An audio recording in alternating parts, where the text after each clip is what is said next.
We've seen this situation before. If we have a pendulum of length L, we displace the pendulum a distance x from equilibrium by some force F.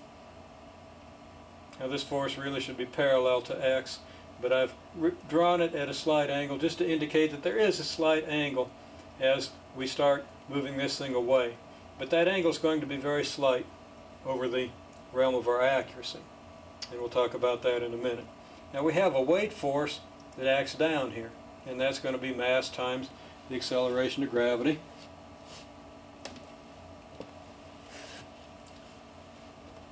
There's going to be a tension in the string as a result of this weight and the force that we're exerting on it, and that tension is going to be pretty much equal to the weight if we have a small angle.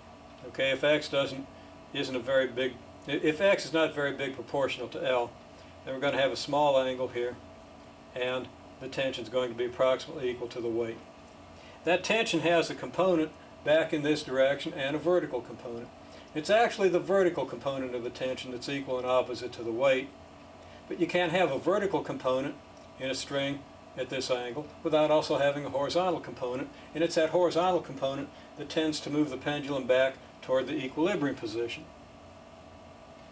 Now for small angles, and what I'm about to say is 99% accurate if the x over L ratio is less than 0.1.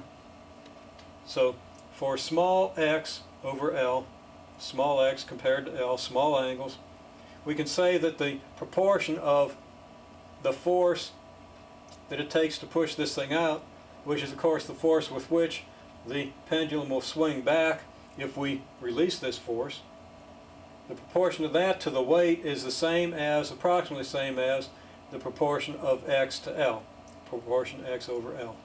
So that the magnitude of the force over mg is approximately equal to x over L.